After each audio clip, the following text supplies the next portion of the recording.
Today we are doing a drawing of an angry tiger. This is going to go with our picture that we created last class, and we'll put them together to make one nice big picture. So to make our angry tiger that we got from Ravi's Roar, we're going to start off in the middle of our paper. We're just going to start off by making a triangle. We don't want it to be too pointy. It's going to be the tiger nose here. Just right in the middle, and we'll color this in later. Have a couple more curved lines on top, and then we're going to add in some eyes as well. These are going to be some angry eyes, so they are going to be closed like we see in the story. He's just so angry. His eyes are closed, so we're kind of just making this almost like a sideways V shape. So just right in this little pocket here, we're going to make kind of a nice sideways V. Kind of comes in, comes back out. It's going to make these closed eyes. To go with our angry eyes, we're going to have an angry mouth as well. This can just be an oval or a circle down below to make it look like he is really angry. And we'll also show his sharp, pointy teeth. I can put those on the top and bottom.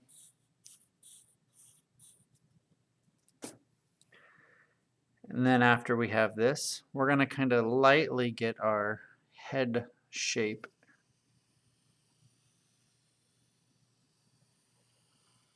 going around our face. So what we'll do in a little bit is add some extra texture to this. So we can just leave it like this for now.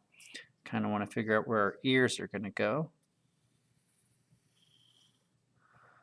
Put some right up top. We've got some ears. We can add some texture to those ears as well. Some zigzag lines. And now we also want to add in our stripes. This is the big part of kind of showing that those tiger, show those stripes on the tiger to make it look like our tiger, especially in Ravi's Roar. He has those nice stripes kind of all over his face as well, like a Bengal tiger. So what we'll do is you'll find some spots around your face where you want to add these lines. And I start with one, and I just put one right next to it. And they're connected. And we'll fill those in a little bit later. So think about kind of where you want these to be. I'm trying to do it the same on both sides, or at least close to it, so it's similar, kind of symmetrical. And then get some nice ones right on the forehead here. When they're pointing down, it kind of also helps make it look like your tiger's a little more angry as well, kind of following that same way that their eyes are going. So I think that's good now for the stripes. You can add as many as you'd like. The last thing I'm going to add is just a little bit of that texture for our fur on the outside of our tiger. You can leave it smooth if you want.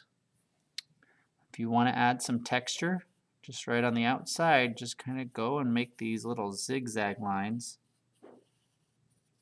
all the way down from the side to the bottom. And you can just erase that first line that you made. And if you draw really lightly, that'll erase pretty easy. And we can do the same thing on this side too. Just a couple of these little zigzag lines help add that texture. Kind of make it look like we've got that fur on our tiger's face.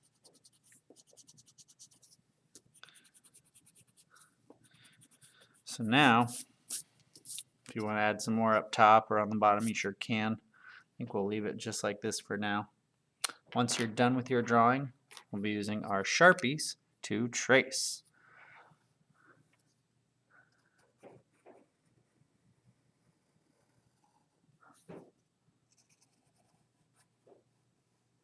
We'll also go in to our stripes with our Sharpie, and we can color in our stripes as well.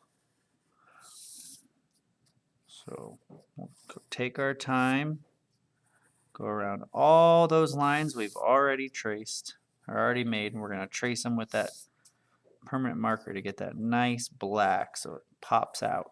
And it's okay if you go off the pencil a little bit. We can always erase those parts later if we need to.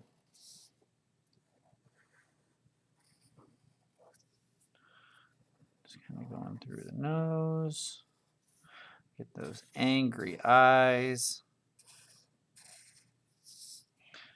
The texture on the inside of my ears.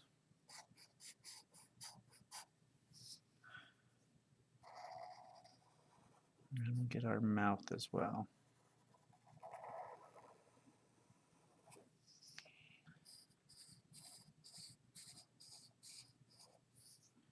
Starting to look like an angry tiger here. So we got all those details. Now for our stripes, since they're not really too big, we'll be okay if we want to just color those inside as well. I'll just save us a step down the road here. So and just trace those lines, and you can just fill them in. They're pretty small.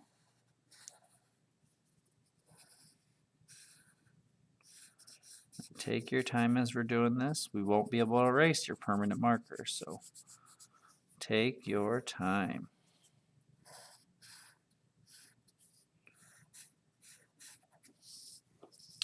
I've got all of our lines traced. I'll double check it before I move on.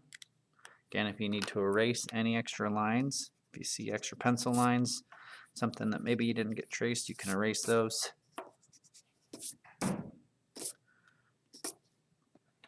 And then we are ready for our painting.